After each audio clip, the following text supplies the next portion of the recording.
ধ্বংস করে দেয়া গাজায় আপাতত বইছে স্বস্তির সুবাতাস। আর এ স্বস্তি এসেছে যে 4 দেশের মধ্যস্থতায়, সেই যুক্তরাষ্ট্র, কাতার, মিশর ও তুরস্ক এবার সই করল গাজা যুদ্ধবিরতি চুক্তিতে।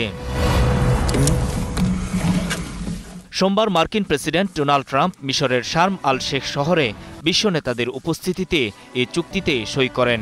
এতে আরও সই করেন মিশরের president Abdel Fattah al Sisi, তুরস্কের প্রেসিডেন্ট রিসেপ তাইয়েব এরদোয়ান ও কাতারের আমির Sheikh Tamim bin Hamad Al Thani.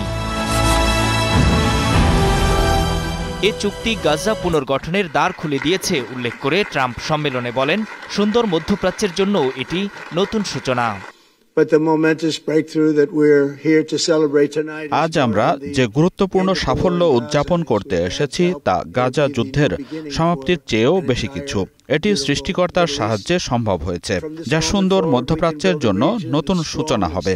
এ মুহূর্ত থেকে আমরা এমন একটি অঞ্চল গড়ে তুলতে পারি যা শক্তিশালী, স্থিতিশীল, সমৃদ্ধ ও সন্ত্রাসের পথ পরিহার করে ঐক্যবদ্ধ।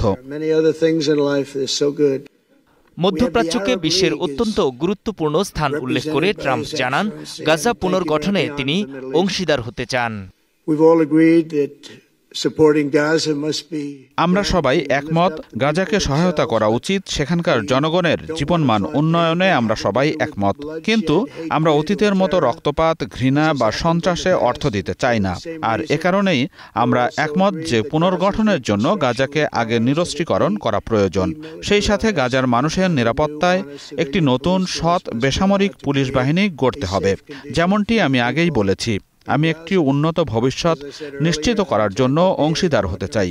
আমরা নিশ্চিত করব মধ্যপ্রাচ্য একটি নিরাপদ ও সুরক্ষিত স্থান।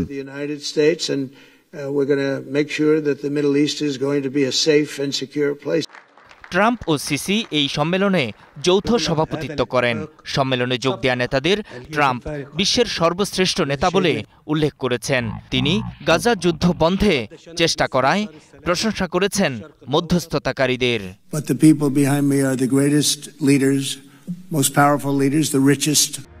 সম্মেলনে ফিলিস্তিনের প্রেসিডেন্ট মাহমুদ আব্বাসকে স্বাগত জানান ট্রাম্প। দুই নেতা কথা বলেন কিছুক্ষণ। সম্মেলনে অংশ নেয় Jordan, Bahrain, France, Germany, Italy, Pakistan, Indonesia ও সৌদি আরবের নেতারা। এছাড়াও জাতিসংঘ মহাসচিব, আরব লীগের প্রধান, এমনকি সাবেক ব্রিটিশ প্রধানমন্ত্রী টনি ব্লেয়ারও ছিলেন সম্মেলনে। তবে ছিলেন না ইসরায়েলের প্রধানমন্ত্রী বেনিয়ামিন নেতানিয়াহু, ছিল না হামাসের কোনো প্রতিনিধিও।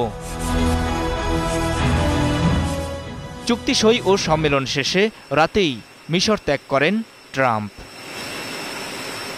নূর মোহাম্মদ, স্টার নিউজ।